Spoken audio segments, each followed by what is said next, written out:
सिया राम को राम देखे सिया राम को चारों अखियां लड़ी भी लगी चारों अखियां लड़ी भी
आप लोगों का भी विवाह हुआ है।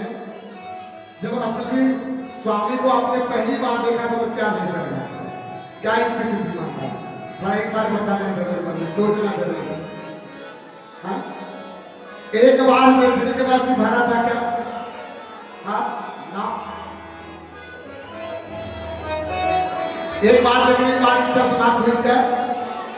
ना महाराज। जब सोच लो साधारण मनुष्य का यह हाल है तो जगत जननी लक्ष्मी जी के स्वरूप को देख करके और बैकुंठ से जब भगवान निकले तब से लेकर के आज तक दोनों अलग अलग कितने दिनों तक रहे महाराज। बोली है एक सखी राम को देख कर, बोली है एक सखी राम को देख कर, रच दिए हैं विधाता जोड़ी सुधर, रच दिए हैं विधाता जोड़ी सुधर। हाँ, परधनुष के सितोरे के बारे तो है, परधनुष के सितोरे के छोटे तो है, सखा भीष्म का पति की बनी रह गई, सखा भीष्म का पति की बनी रह गई। राम को देख कर जब जनक रंग गई, पार्वती बस खड़ी की खड़ी रह गई, पार्वती बस खड़ी की खड़ी रह गई। बोली दूसरी सखी छोटे देखने में है, बोली दूसरी सखी, बोली दूसरी सखी छोटे देखने में है, बोली दूसरी सखी छोटे देखने में है। पर चमत्कार इनका नहीं मानती, पर चमत्कार इनका नहीं जानती। क्या चमत्कार है? एक ही बार में तारका राक्षसी, एक ही बार में तारका राक्षसी, उन सभी पड़ी की पड़ी रह गई, उन सभी पड़ी की पड़ी रह गई।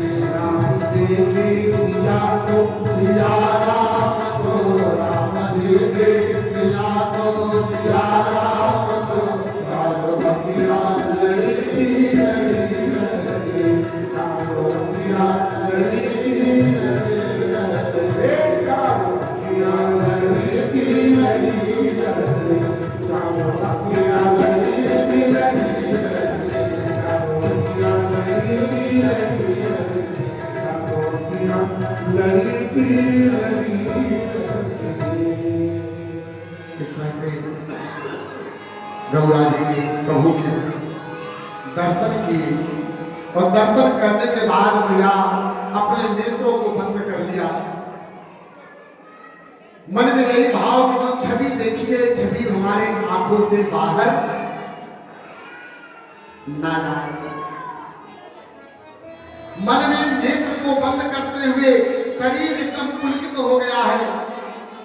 मन में बस एक ही भाव आ रहा है, क्या मां भगवती के पास जाकर के पुनः पहुंची है और मां भगवती से प्रार्थना कर रही है, हे मां कि जय जय गिरिवर राज किशोरी, जय महेश मुख चंद चकोरी, जय महेश मुख चंद चकोरी। ये महामंत्र है भैया, जिन कन्याओं का विवाह नहीं हो रहा हो, बताया है शास्त्रों में, इसका जाप करने से, मनन करने से उनके विवाह की सारी बाधाएं दूर हो जाती हैं। क्योंकि इस प्रार्थना को कौन कर रहा है? मां भगवती स्वयं सीता मैया कर रही है और कहते क्या कि जय जय गिरिवर राज किशोरी, जय महेश मुख चंद्र चकोरी, जय महेश मुख चंद्र चकोरी, जय गज बदन रावण माता, जय गज बदन रावण माता, जगत जननी दान दुखदाता, जगत जननी दान दुखदाता। ऐसा कहकर के मैया मां सीता जगत जननी अम्बा के चरणों को पकड़ करके बैठ गई और आंखों को बंद किए हुए यही प्रार्थना करी कि हे मां नहीं तब आदि मध्य अवसाना, अमित प्रभाव तेरे नहीं जाना, अमित प्रभाव तेरे नहीं जाना। अरे भैया, देवताओं को भी जब जरूरत लगी तो आपकी आराधना किए हैं। इसलिए हे मां, मैं एक बात आपसे कहती हूँ, आप ऊपर से लेकर के नीचे तक मुझे देख लीजिए, जो मेरे लायक वर हो आप वही हमें वरदान दीजिए। जब सिया ने इस प्रकार से मां भगवती की आराधना की, तब उसी समय आकाश भाव से यहाँ पे हुआ, हे सीता मन जाहिरा चहु मिलहु सोवर सहज सुंदर सावरो, दुर्गान धान सुजान शिव सखी जानत राम, ये भाग्य गौरी शेष सुन सहित हर्षि अति हर्षि भवानी क्रोध गुण जान गौरियन कुल सियहि हरस न जाई गई, मंगल मंगल मूल मां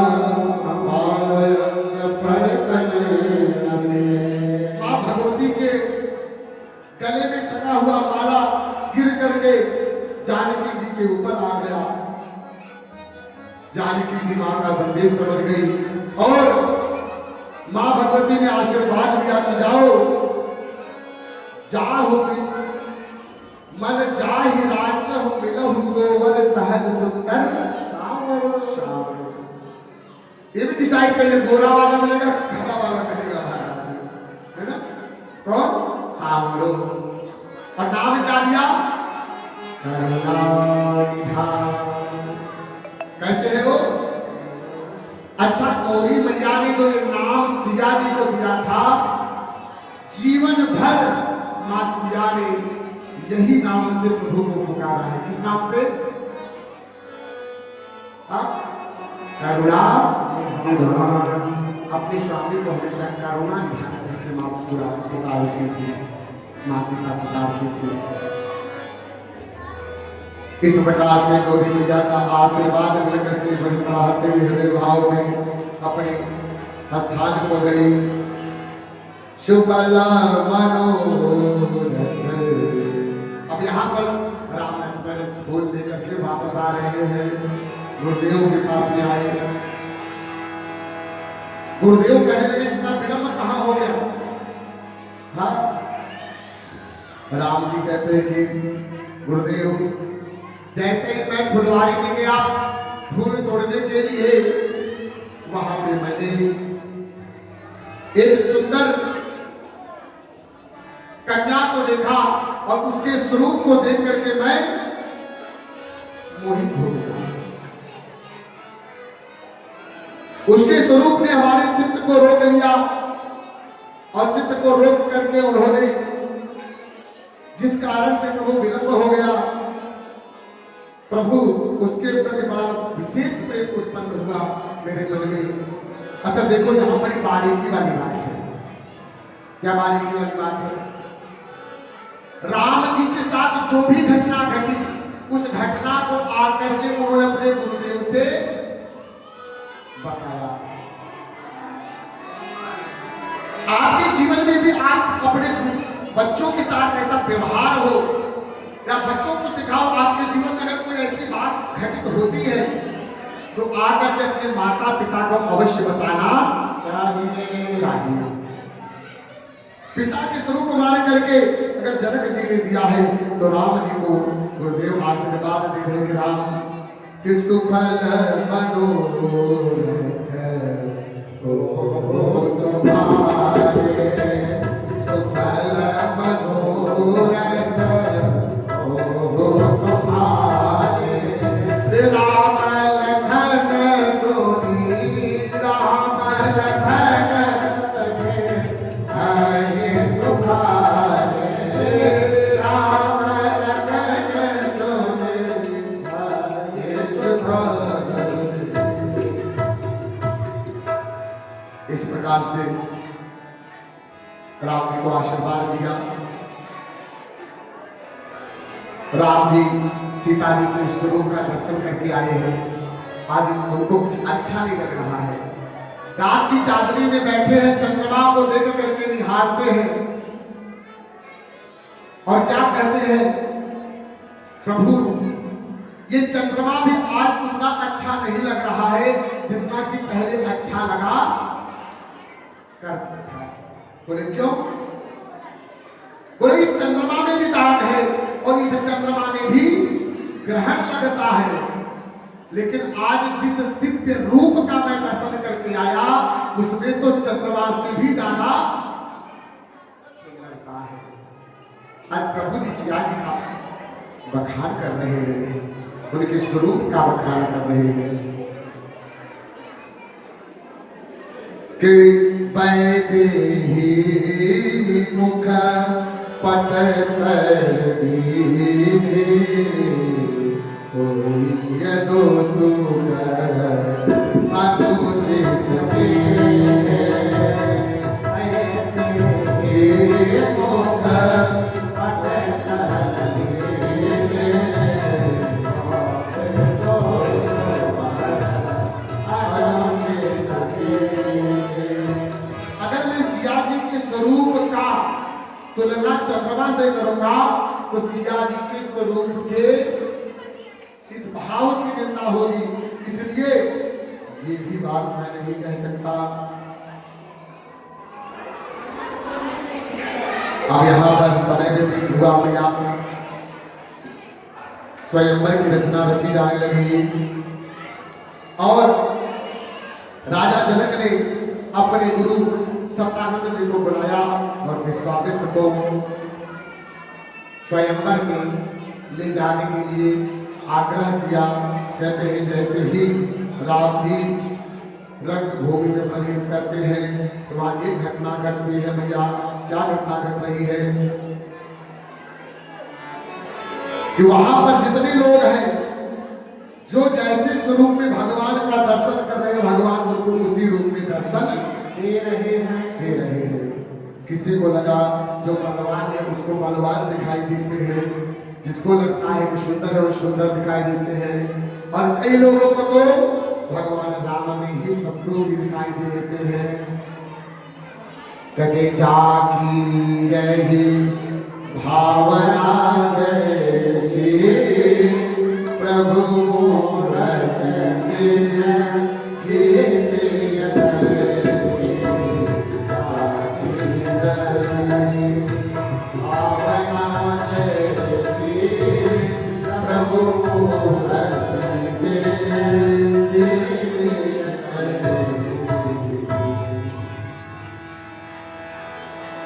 जैसी भावना थी उसी रूप में उन्होंने उसका दर्शन किया प्रभु का।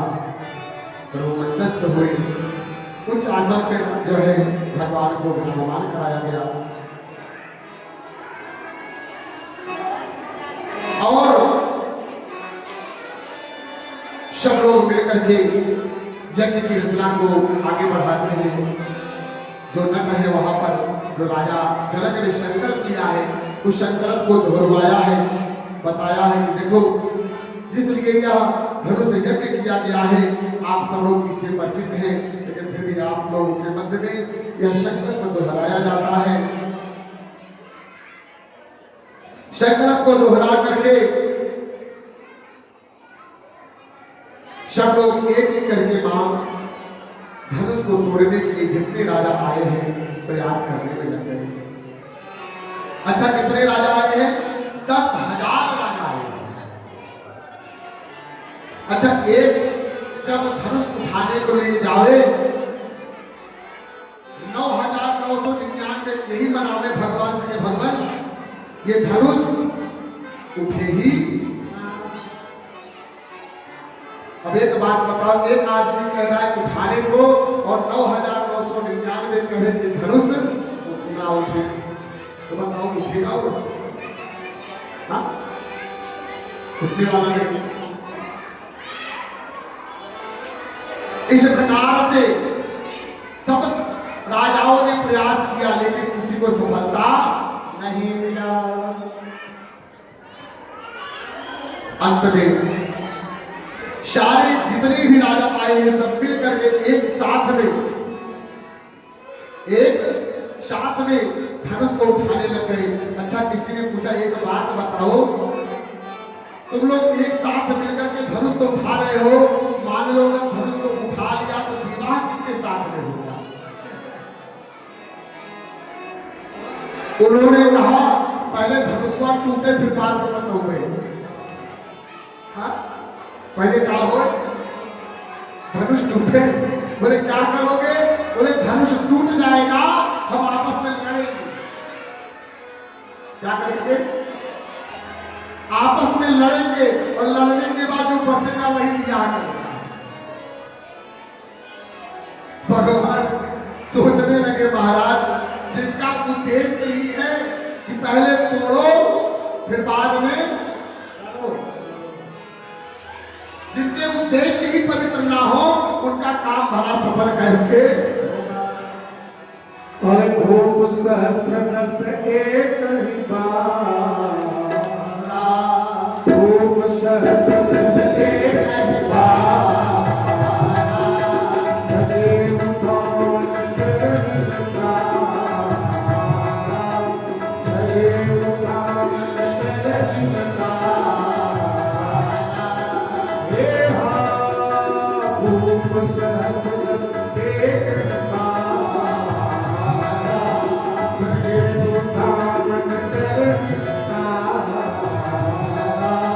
रहित सर्व सदा सत्य, आमी बचन सती जैसे, आमी बचन सती जैसे। श्याम रामचंद्र की।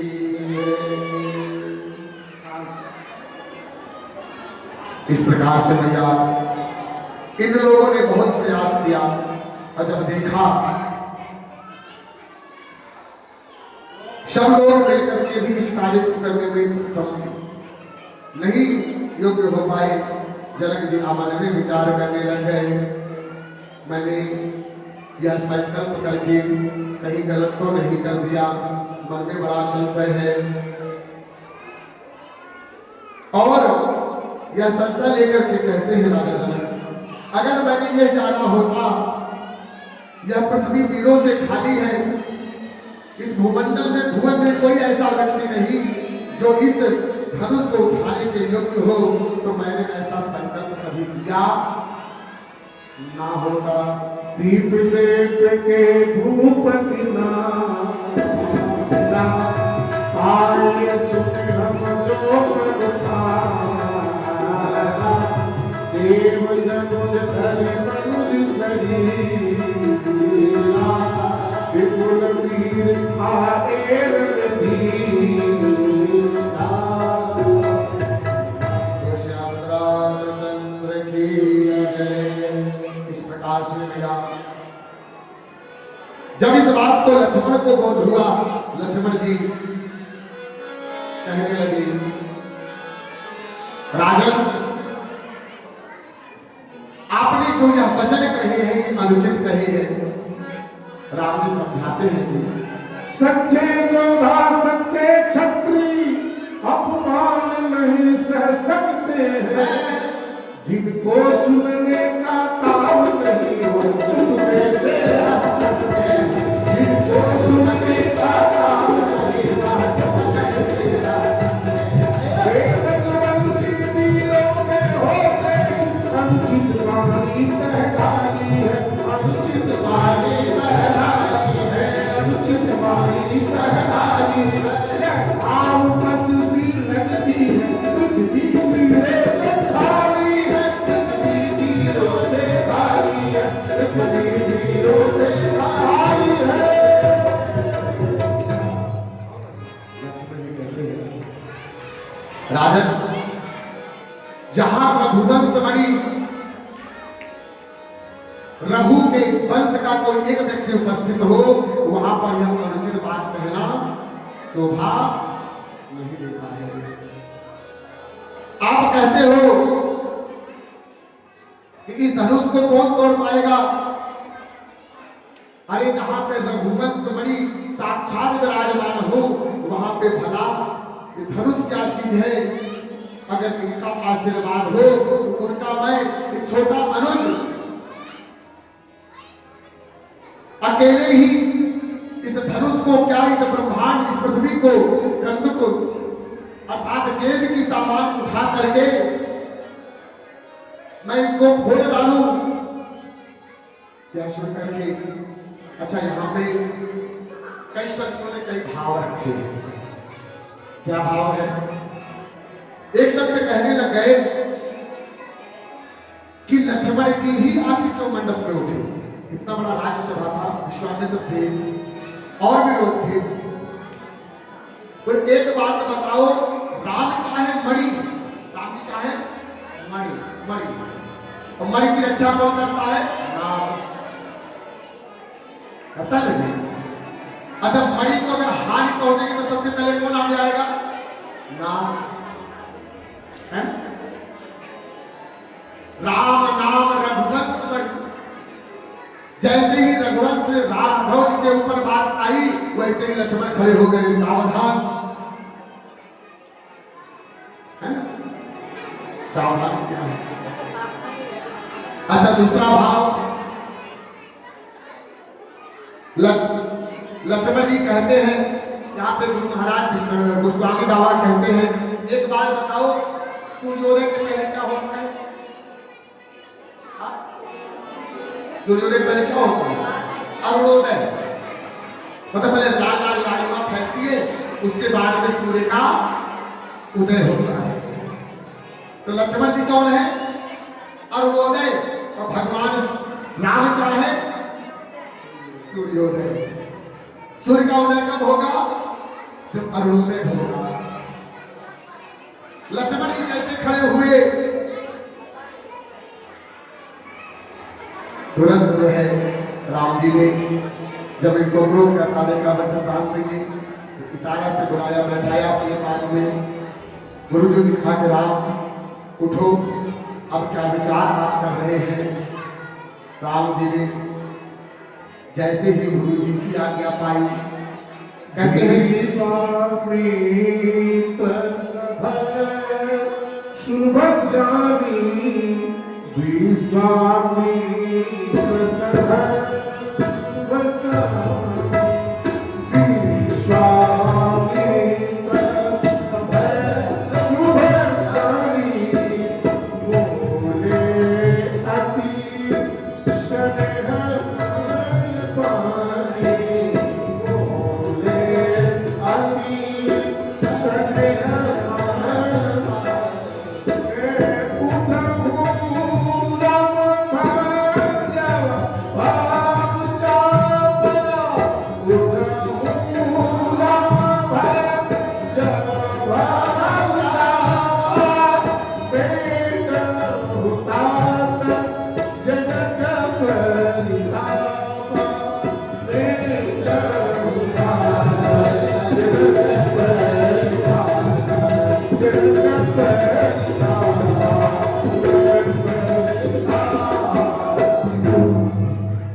गुरु की आज्ञा को पाया है। सारे नर नारी यही मन में ही मन बना रहे हैं कि कैसे भी करके यह धनुष का भार कम हो जाए। मां भगवती सीता जी भी मन ही मन गणपति जी का स्मरण करते हुए कहते थे, हे गणपति, आज तक मैंने जीवन में जो कुछ भी पुण्य किया हो उस पुण्य का फल लग जावे और ये धनुष बिल्कुल भारहीन हो जावे, भार इसका कम हो जावे। इस प्रकार से अनेकों प्रकार से सब लोग मिलकर के मना रहे हैं। यहाँ राम जी लक्ष्मण जी को इशारा करते हैं कि धरती को आप संभालिए और गुरु ही प्रणाम, गुरु ही प्रणाम, मन ही मन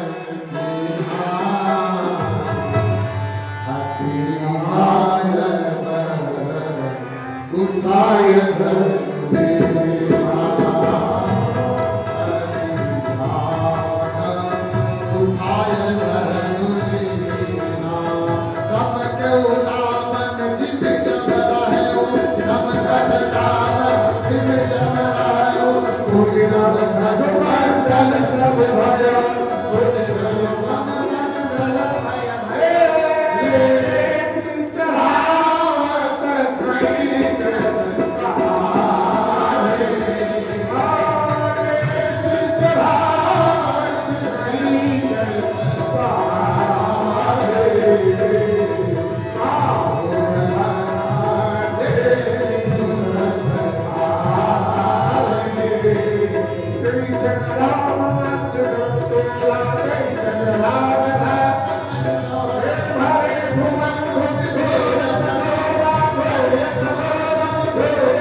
धनुष को जैसे ही चाप चढ़ाया और धनुष टूट करके किसी ने इस बात को देखा और किसी को दिख भी नहीं पाया। जैसा कि राजा ने संकल्प लिया था बंधु, आज वह यज्ञ का भाव पूरा हो गया और जैसे ही पूरा हुआ आपस में जितने राजा थे कहते थे कि पकड़िए इनको, मारिए और इनसे जो है सिया को छीन लीजिए। लक्ष्मण जी तैनात हो गए। सावधान, अगर कोई एक पग भी यहां से हिलाया और मेरे भैया की तरफ बढ़ाया तो फिर उसको जिंदा रहना, जीवित रहना नहीं पड़ेगा महाराज। जब इस प्रकार से अभी जयमाल को लेकर के आए हैं और जयमाल को ले आकर के राम और सिया के दोनों लोग सामने उपस्थित हुए हैं। भैया देखो मां जानकी जयमाल लेके आ रही है, क्योंकि हमारे प्रभु बड़े हैं और जानकी मैया छोटी है। अभय दरबार जी हाथ कैसे पिघावे,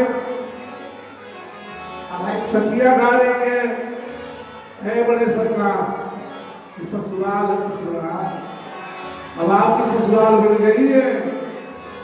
अरे झोंकी जलियो, झोंकी जलियो, तने कोने बुद्धि, सिया की बोली छोटी सी, सिया की बोली छोटी सी, छोटी सी, छोटी सी, छोटी सी, हमारे सीताराम आने वाले हैं और हमें